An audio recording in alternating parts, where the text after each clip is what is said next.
Ek wil net so vinnig, so dat ons wegspring.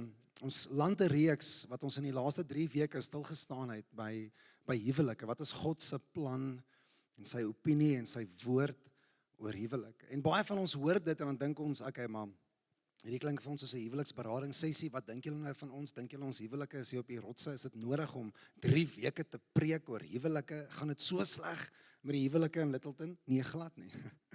Ander ouens hoor dit en dink, maar ek is nie getroud nie, is hy. So, dalk moes ek nou vanoggend maar by die huis gebly het. Maar ergens tussen hierdie twee is daar 'n kernstuk waarheid. En dit is dat ons oortuig is dat huwelik kom openbaar eintlik nou maar iets van dit wat op God se hart is. As ons praat van 'n jaar van liefde, waar ons liefde afsonder, is hierdie een area en sekerlik een van die belangrikste areas waar ons nie kan misverstaan en miskyk. Dit wat die Here deur huwelike doen nie. En so die punt van hierdie reeks is nie gemik op hê 'n beter huwelik nie. Dis kom ontdek meer oor wat liefde beteken wanneer dit in daai spasie volgens God se wil uitgeleef word. Amen. Amen. Soveel keer wanneer ons praat oor huwelike, dan besef ouens, jy weet, ons sien die goed raak rondom huwelik wat 'n groot bedreiging is tot 'n huwelik en goed wat huwelike in 'n oomblik kom vernietig en vertrap. En ons onmiddellik gaan na goed soos, jy weet, egbreek toe. Ons gaan na groot goed toe, soos wanneer daar leuns is, of wanneer daar mishandeling is, of wanneer daar slegte leefstyle betrokke is. En hierdie is die groot goed, nê, wat huwelike kan verwoes. En almal skud hulle kop en sê amen. Ja, ons stem saam, bly weg van daai goed af. Moet dit nie doen nie, nê. Maar wat van as daai nie die plek is waar huwelike sterf nie? Wat van as daar goed is? Kleiner jakkelsies wat die vermoë het om so verwoesting te kan saai, dat dit totaal en al uitmeet, oorgewig, in totaliteit meer hê as daai groter goed wat ons sê huwelik uiteindelik kan breek. Dis hierdie klein goed en ek wil vandag met jou gesels oor iets wat elkeen van ons so beleef. Dis nie net van toepassing op 'n huwelik nie, dit is van toepassing op elke verhouding wat jy jouself in bevind. Vriendskaplik, in jou huwelik, by jou werk, waar ook al daar 'n verhouding is. Weet ek nie of jy bewus hiervan is nie, maar daar's 'n gaping. Besef jy daar's 'n gaping? Want tussen in die een kant waar ons met verwagtinge rondloop, en dit is nou maar tipies die ekonomie van 'n verhouding, is ons kom in met sekere verwagtinge, dat jy gaan sekere goed doen, jy gaan op 'n sekere manier optree, jy gaan my behandel op 'n sekere manier, ons gaan altyd saamstem, altyd, jy weet, alles reg doen, ons kom in met hierdie verwagtinge. Maar aan die ander kant staan daar 'n ervaring, dit wat ons uiteindelik elke dag beleef. En tussen daai twee goed, is daar 'n gaping. Daar's 'n gaping. Ek wil vandag met jou hieroor kuier en ek dink hierdie is vir ons krities belaglik. Belaglik, is krities belangrik. Maar dit is ook krities belaglik, hou vas. Kobus, waar's Kobus? Kan julle hierdie goed beter maak, Pro, asseblief? Ek weet nie, het jy 'n stem ergens wat jy kan vir hierdie ouens kontak en sê, "Jesus, hierdie goed, Pro, absoluut horrific." Maar dit werk soos 'n bom. Hierdie is vir ons krities belangrik om te beleef, en dit is dat in soveel van ons interaksies met mense elke dag, is daar hierdie stuk gaping wat ons kan kies om te kom vul met iets, en dit bepaal eintlik nou maar alles. Baie ouens dink jy moet karring en werk aan die verwagtingkant. Jy het onbillike verwagtinge. Die manier hoe jy na my kyk, die manier hoe jy na ons verhouding kyk is onbillik. Jy verwag te veel van my. Of ons hardloop na die ander kant toe en sê die ervaring is wat ek nie meer gelukkig is nie. Hier moet ons karring aan hierdie ding, want hoe jy dan nou uiteindelik optree en dit wat nou gebeur, daar moet ons goed in plek kry. Ek is seker albei kante het een of ander vorm van werk nodig, maar die groot werk wat ons doen, is wat gebeur in die gaping. Die gaping tussenin. Want hier is nou vir jou 'n voorbeeld. Ek het verwag jy gaan my bel, jy het nie. En ek maak daai stelling, die verwagting en ervaring, maak ek die kernwaarheid. En ek reageer, ek hanteer ons volgens dit. Ek het verwag jy gaan my help, jy het nie. Ek het verwag jy gaan betyds wees, jy was nie. Ek het verwag jy gaan onthou, maar toe vergeet jy. Jy sien, die vraag vir ons vandag is nie of daar gapings gaan wees nie, daar is 'n gaping. Soos wat jy hier sit vandag, daar's 'n gaping in elkeen van jou verhoudinge. Daai gaping is nie 'n slegte ding nie. Daai gaping is 'n geleentheid. En die vraag is nie, is daar 'n gaping nie? Die vraag is, wat kies ek om te sit, om te plaas in daai gaping? Hoor gou, wat skryf Paulus in 1 Korintiërs 13, ons gaan in die eerste 7 verse saam kuier, as jy jou Bybel by het, trek hom 'n bietjie nader. Soveel keer dan verwys ons na hierdie skrif toe in trouseremonies. Dis die allerbekende, die liefde. Maar ek wil jy moet vandag gou een of twee goed raak sien saam met my. Ek het dit vir jou uitgelig. Kom ons lees saam. Paulus skryf, hy sê, al praat ek die tale van mense en engele al, maar ek het nie liefde nie, dan het ek 'n weergalmende gong of 'n kletterende simbaal geword. Kyk daai woordjies, het nie liefde nie. Kom ons gaan aan vers 2. Al profeteer ek en begryp ek alle geheime. Ek besit alle kennis.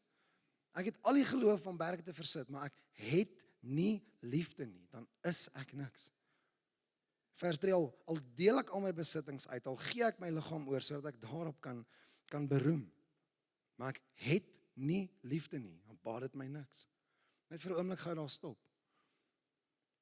Ek weet nie of jy die spanning in daai woorde sien nie. Maar vir 'n gelowige wat hierdie goed teekom, as ons vir 'n oomblik net gou hierby stop. Paulus begin heel eers met hierdie en hy gaan onmiddellik na alles wat ons in hierdie leeftyd kan vermag, alles wat ons kan aanpak, alles wat ons kan doen, tussen hemel en aarde, alles wat ons geestelik kan bereik, alles wat ons doen, alles wat ons kan weggee en kan bekom, maar daai een vraag, al het ek nie liefde nie. Dan vra ek myself, het ek liefde? En dis 'n vreemde vraag, dis 'n baie vreemde vraag, het jy liefde? En dan dink jy dalk vanoggend vir jouself, ek dink as mense wat lief is vir my, my ma, my pa, my man, my vrou, vriende, ek is seker, daar's mense wat lief is vir my. So ek het seker iets nou maar van liefde, nee. Wat vra daai vraag? Het jy liefde? Dit vra nie, en het jy regtig mense lief nie? Hallo, sien jy dit? Sien jy dit? Dit vra nie tot watter mate jy liefde uitleef nie, of liefde uitdeel nie, of liefde uitgee nie. Dis presies wat Paulus eintlik hier vir ons kom wys, dit gaan nie oor die doen nie, dit gaan eintlik oor dit wat jy ontvang. Want hier is die ding, en hierdie is belangrik. Al soveel keer wat ons onsself posisioneer teenoor God en ons sê, ons ontvang iets vanaf God en dit is vir my. Ek ontvang God se liefde, want sy liefde is vir my. En dis 'n natuurlike aanname, is dit is vir my. Maar die eintlike punt is dat dit wat ons ontvang, nie net vir ons is nie, maar is eintlik daar om iets met my te doen. Dis die groot verskil. Want jy kan goed sien wat vir jou gedoen is, maar dit doen niks aan jou nie. Hallo? Paulus kom vra, het jy liefde? Het dit binne in jou so kom tref? Het dit jou deurtrap? Het dit jou deurweek? Het dit iets met jou begin doen? Want dan is die vraag nie dit wat jy doen nie. Die vraag is dit wie jy word. Dit wie jy is. En dis waar baie gelowiges spanning beleef en veral as dit kom by die huwelik, veral as dit kom by verhoudings, is ons probeer so hard, nê. Ek het al hierdie probeer verander, ek het al hier weer probeer, ek het al opgegee, droog gemaak, weer probeer en nou alweer gesê dit gaan nie werk nie. En ons onmiddellik heg dit aan hierdie sterk poging, nê. Ons probeer so hard. Maar die uiteindelike vraag wat Paulus hier aan ons stel, is het jy hierdie ding? Het hy 'n greep op jou hart? Want jy kan in al jou vermoë en krag hierdie ding probeer doen, jy gaan nog steeds dit nie reg kry, wanneer daai ding nie 'n greep op jou het nie. Ons ry gister, ons het my vrou se verjaarsdag, het ons so 'n trip down memory lane, soos wat ons ook nou op pad is om te verhuis, Hartenbos toe. Dink ek het goed, ek dink is 'n baie goeie idee. Ons gaan 'n bietjie tyd in die moot spandeer. Ons hele huwelik was basies uit die moot uit gebore. Hulle sê mos, jy kom nie van die moot af nie, jy kom uit die moot uit. Want dis 'n sendingsplek daai. Dit stuur jou met enorme krag en spoed. Maar jy gaan ons nou terug en ons plekke waar Saanne en Comines gebly het, of haar ouer huis was daar, ek het daar in 'n woonstel gebly, ons eerste plekkie wat ons gekoop het was daar, eerste plekkie waar ons date gehad het en 'n milkshake gedrink het was daar, en ons ry na al hierdie plekke toe en ons gaan neem hierdie foto's.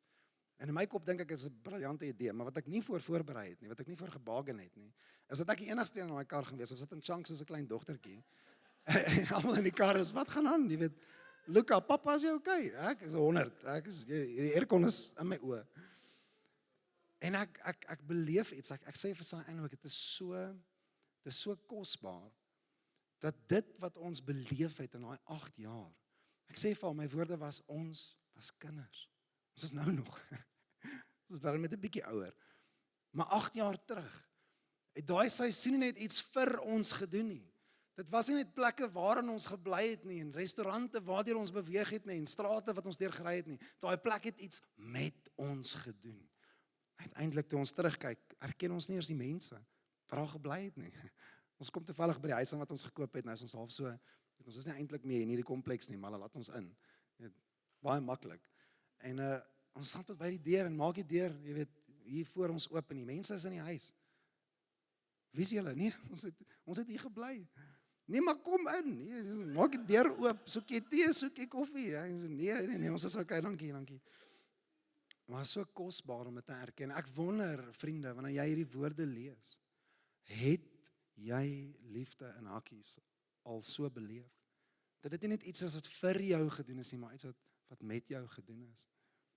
Ek dink dis uiteindelik die vraag wat Paulus hiernatoe vir ons kom wys. Kom ons lees verder. En hier tel Paulus spoed op. Hy maak 'n paar uitsprake. Hy sê liefde is geduldig, dit gee om, dit is nie jaloers nie, dit spog nie, dit is nie verwaand nie. Liefde tree nie onbehoorlik op nie, dit jaag nie eie belang nie. Dit is nie lig geraak nie. Dit hou nie boek van die kwaad nie, is nie bly oor onreg nie, maar is saam bly oor die waarheid. En ons sê amen, dis liefde. Dis die liefde wat ons leer ken het. Dis hoe God met ons werk. Dis die liefde wat ons so beleef. Maar dan nou hier verwissel hy ratte. En ek wil hierdie vers gebruik vandag om saam jou te kuier oor een spesifieke gedagte. Wat plaas ons in die gaping? Wat besluit ons wanneer ons tussen verwagtinge en ervarings mekaar hanteer? En hoe lyk liefde in daai plek? Paulus sê die volgende woorde. Hy sê in vers 7: die liefde bedek alles, dit glo alles, dit hoop alles en dit verduur alles. En alhoewel al hierdie woorde baie goed klink, dit klink baie eerbaar, is daar een spesifieke woord daar wat ek baie spanning mee het. En ek weet nie tot watter mate jy al hiermee geworstel het nie, maar as ons sê liefde bedek alles, dan klink dit vir ons so 'n goeie idee, nê. As ons sê dit hoop alles, dan sê ons ja, amen, ons hoop dit gaan beter word, nê. Ons hoop eendag. As ons sê dit verduur alles, dan erken ons, ja, daar's oomblikke van stryd en daar's oomblikke van spanninge, daar's oomblikke van teenstand, maar ons gaan volhard in hierdie ding, nê. Maar daai een uitspraak, die liefde glo alles. Ander vertalings sê, dit glo altyd. Liefde glo altyd. Ek weet nie van jou nie, maar daai veroorsaak so 'n bietjie spanning, nê. Want dit maak 'n baie sterk appel op my uitkyk oor ander mense. Dis amper asof ek nie in beheer is van daai nie, nê. Daar's goed wat ons hier kan in ons hande neem, maar om alles te glo, om altyd te glo. Ons gaan 'n bietjie daar vandag saam kuier. Ek wil jy moet hierdie besef, Paulus kom skryf hierdie stuk nie as 'n stuk troupreek of maar net 'n trouseremonie stuk inhoud nie. Hy kom skryf hierdie aan mense wat heidaglik sukkel. Hulle sukkel met konflik. Hulle sukkel omdat hulle verdeeld is. Hulle sukkel want hulle maak mekaar seer. En dit is amper asof tussen verwagtinge en ervarings word daar iets gemis en daai gaping word gevul met goed. En uiteindelik is dit wat hy sê. Hy sê ouens, ons mis iets. Ons mis 'n sleutel. Dit is 'n stuk goue sleutel. Wanneer ons praat oor die liefde wat ek het, wat iets met my doen, is daar een stappie na dit. Daar's iets wat elkeen van ons nie moet mis nie. Ek wil vandag saam met jou kuier oor daai. So wat beteken dit? Wat beteken dit om alles te glo?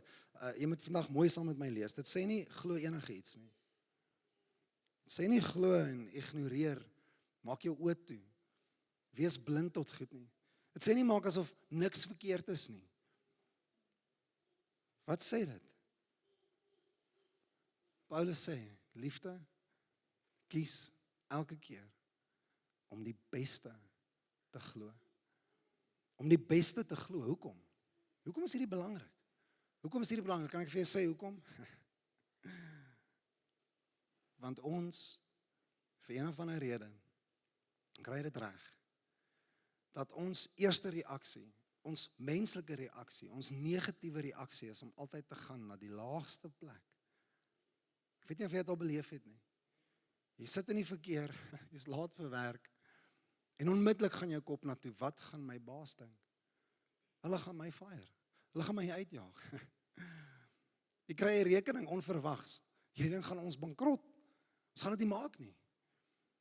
Hoekom is dit so dat die mens se hart so maklik afgetrek word na die laagste punt toe? Hoekom is dit? Paulus kom skryf eintlik vir ons hier 'n stuk waarheid. Dis iets wat ons vanoggend ter harte moet neem wanneer ons dink aan hoe ons reageer tot goed. Want hier's die ding. Jy kan enigiets in daai gaping druk wat jy wil. Jy kan enigiets in daai gaping druk tussen 'n verwagting en 'n ervaring. Hoor gou die volgende, en ek is seker julle het al hierdie beleef. Stuur 'n WhatsApp vir jou man of jou vrou. Al wat jy sien is daai grys tikmerkies. Hulle reageer nie op jou boodskap nie. Jy bel hulle antwoord nie. Die eerste ding wat jy in jou kop dink is, hulle ignoreer my. Hulle is kwaad vir my.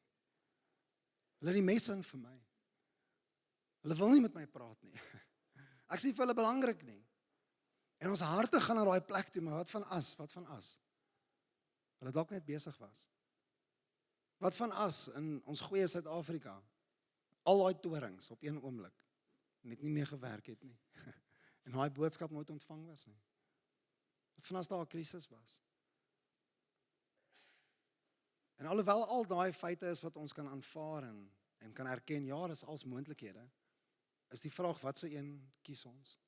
Wat is die ding wat ek dan uiteindelik kies om in daai gaping te sit? En hier's wat gebeur met ons. Ons kan maklik in 'n patroon verval waar ons verdagtig raak oor ons lewensmaat, waar ons die leuns begin glo wat ons self vir onsself vertel. Ons kan maklik op daai punt kom, maklik op daai plek kom, en hier's wat gebeur is, as jy dit een keer gedoen het en dit weer doen, raak dit 'n manier van dink. Dit raak 'n manier van dink naderhand, dat alles wat ek in hierdie gaping sit, sal altyd die slegste wees, sal altyd die mees negatiefste wees, sal altyd die ergste wees. En dit is dan uiteindelik hoe ek jou hanteer. Ek wonder net vandag, saam met jou, hoe ons verhouding met die Vader sou lyk, as God ons so sou hanteer. Kyk, hy is alomteenwetend, nee. Hy's alomwetend. Hy's alomteenwoordig. Hy's in die verlede, hy's in die hede, hy's in die toekoms. Hy weet alles, hy sien alles, hy's bewus van alles. So dis eintlik moeilik. Wanneer hy weet, ons gaan hom drop, ons gaan misluk, en ons gaan fout maak, en ons gaan kortval. Maar dan hanteer hy ons nie op daai vlak van die ergste en die swakste nie. Elke keer sit hy 'n 10 uit 10 op ons kop. Hy kom noem my 'n seun, alhoewel ek nie voel soos 'n seun nie. Hy kom noem my 'n vriend, alhoewel ek nie voel soos 'n vriend nie. Hy kom noem my iemand wat gekies is, alhoewel ek nie lewe in roeping nie. Hy noem my geregtig, alhoewel ek weet, ons baie sonde, want ek nog meer deur worstel. Sien jy saam met my, dat wat God in die gaping plaas, want onthou, dis net so van toepassing, dis 'n verhouding, soos wat al ons verhoudings bestaan, dat wat God in daai gaping plaas, is die beste. Die beste wat hy kan glo in jou. Die beste wat hy sien in jou, die beste wat hy herken in jou, en hy glo dit altyd. Dat hy nie sy gedagtes verander oor ons nie. Sê ons, okay, yes, dankie Maurice, dit klink goed, ek sal regtig probeer, nee, ek sal regtig probeer om die beste te glo. En ek wil jy moet dit vandag hoor nie. Ek wil jy moet vandag vir jouself hierdie vraag vra, wat se storie vertel jy jouself? Want dis eintlik waarop hierdie ding neerkom. Jy gaan hierdie goed beleef, jy gaan dit teekom, en dit is waar baie van die huwelikse spanning lê, nê. Dis tussen verwagting en ervaring, en hierdie gaping wat ons hier kan sit. Die ding wat ons daarin sit, naderhand word 'n narratief, dit word 'n storie. En ek is seker jy het al hierdie woorde teëgekom. Jy doen dit altyd. Dink ek vir myself, jy sê altyd, die hele tyd, regtig. Doen ek dit altyd? Is dit al wat ek doen? Jy is nooit daar vir my nie. Nooit, was ek nog nooit daar nie. Het jy al hierdie teëgekom? Daai woorde, altyd, nooit. Jy sal nooit verander nie, jy sal altyd dit wees. Daai ding kom van die storie af, wat ons naderhand skryf en begin glo. En ons niks en niemand wat beter vir jou kan jok, as jy jouself nie. Ons naderhand begin hierdie goed so opbou. Ons sê hierdie goed, wat het gebeur? Kyk, dit het gebeur. Hy doen dit altyd. Hy gee nie eintlik om nie. Ek gaan hom nie vertrou nie. Dit is interessant, nee, hoe daai storie, daai narratief, soveel gewig begin dra naderhand en hoe ek reageer. Ek wil jy moet hierdie sien. Die gevaar vir ons elkeen is dat ons naderhand nie meer reageer op dit wat gebeur nie. Ons reageer eintlik op die storie wat ons onsself vertel. Ek weet nie of jy al sulke oomblikke gehad nie. Jy stap in 'n stuk konflik in of in 'n oomblik 'n situasie in en jy voel ek's op 'n ander golflengte as hierdie persoon. Ek's baie meer ontstel as wat hulle is. Baie meer. Hierdie pla my baie meer as wat hulle pla. Hulle staan in die kombuis besig om aartappels te skil. Maak asof niks fout is nie. Ek loop hier rond. Ek is suur. Ek is bitter, ek's omgekrap. Stap na hulle toe. Hey, wat is jou probleem? En dit is amper asof jy met twee wêrelde het net vir 'n oomblik verby mekaar gelewe. Hoe dit gebeur? Dit gebeur want die storie wat ek in my kop vir myself vertel het. Dit wat ek in daai gaping geplaas het, dit word die ding waarop ek reageer, nie wat eintlik die probleem is nie. Jy sien die klein jakkalsies waarvan ons vandag praat. Hulle vreet op aannames. Hulle voed op aannames. Julle is bekend met hierdie, as jy kyk na Hooglied 2 vers 15, is van waarvan ons hierdie kern gedagte van die reeks gekry het. Dan skryf die skrywer, sê vang vir ons die jakkalse, die klein jakkalsies wat die wingerde verniel, wat ons wingerde wat bot verniel. En is die ding, dit sê nie vang hierdie groot leeu's nie, vang die beere, vang die groot goed, hulle is op pad. Nee, dit is gaan kry daai klein jakkalsies. Hulle vermoë om te verwoes is daar. Ek wil gou hierdie met jou deel, is 'n aanhaling uit 'n kommentaar van die boek Hooglied af. Het sê die volgende, het sê the foxes represent as many obstacles or temptations as have plagued lovers throughout the centuries. Perhaps it is the fox of uncontrolled desire, which drives a wedge of guilt between a couple. Perhaps it's the fox of mistrust and jealousy, which breaks the bond of love. Or it may be the fox of selfishness and pride, which refuses to let one acknowledge his fault to another. Or it may be an unforgiving spirit, which will not accept the apology of another. These foxes have been ruining vineyards for years, and the end of their work is not in sight. Ek wil met jou deel wat gebeur wanneer ons iets in daai gaping plaas en daai storie vir ons self begin vertel. Ons begin daai ding glo oor en oor in verhoudings. Wat daar gebeur is wantroue. En dit skep eintlik dit waarvoor jy bang is. Ek weet nie of jy al hierdie beleef nie, maar ek is seker as jy daaroor gaan dink, dan gaan jy erken dat dit is die waarheid. Dat as jy my hanteer uit jou vrese uit, dan raak dit baie moeilik om nie onder daai vrese te begin leef nie. Jy verdink my elke dag. En ek weet jy doen dit. En ek probeer reageer en ek probeer verduidelik en ek hou terug en ek voel nie veilig nie en omdat jy my verdink, naderhand begin ek verdag te lyk.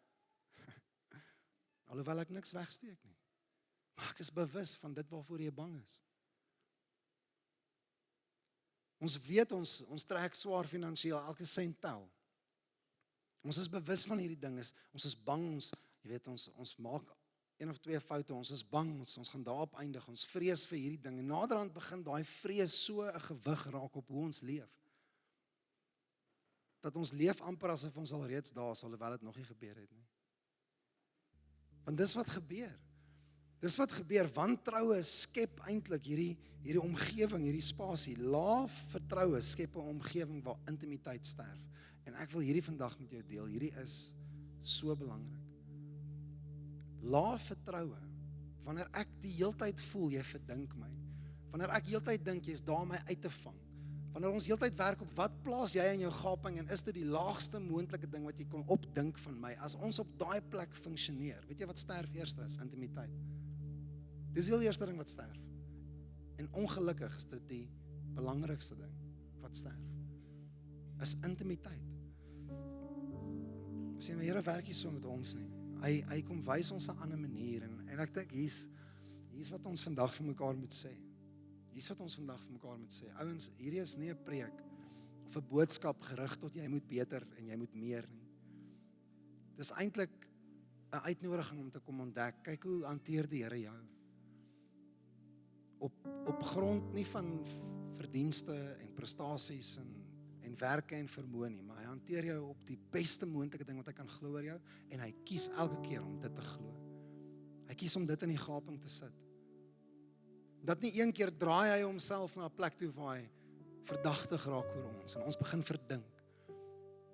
Hy doen dit nie, want hy kies om intimiteit te beskerm elke keer. Dis eintlik ons grootste fight. Dis eintlik die ding wat ons die meeste voor beklei is intimiteit. En ek wil jy moet hierdie sien, nee, dit is so 'n vinnige detour. Maar hierdie is regtig belangrik. In Genesis 2, dan lees ons nou van Adam en Eva. God skaap hulle, dis voor die sondeval. Sê die volgende woord, dit sê, daarom sal die man sy vader en sy moeder verlaat, hy sal sy vrou aankleef, en hulle sal een in vlees wees. Hulle was albei naak. En die mens en sy vrou, hulle het nie vir mekaar geskaam nie. En is eintlik net so 'n mooi prentjie, nee, van God geskape intimiteit. Dat 'n man en 'n vrou voor mekaar kan staan, sonder voorgee, sonder maskers, sonder 'n probeerslag. Wel bewus wees van alles wat ons tekort skiet. Ons is naak, ons het niks om weg te steek nie. Ons kan voor mekaar staan en ons kan sê, ek skaam myself nie vir dit. Daai is intimiteit, nee. Maar lees gaan net so 'n klein bietjie verder saam met my. Hierdie is belangrik.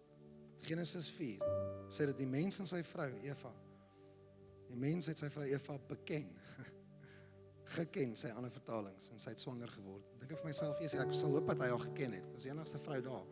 Maar was net een, dis sy. En daai woordjie, die mens het sy vrou geken. Daai woordjie het eintlik beteken, hulle het intiem geraak. Hulle het bekend geword met mekaar se binnestes. En ek wil hierdie vir jou sê, wat ook al jy in daai gaping plaas, tussen jou verwagtinge en dit wat jy ervaar elke dag, wat ook al jy daar binne plaas, as dit nie in diens staan, om werklik die ander persoon te ken nie, dan gaan dit altyd iets wees, wat kom afbreek en steel, by daai intimiteit.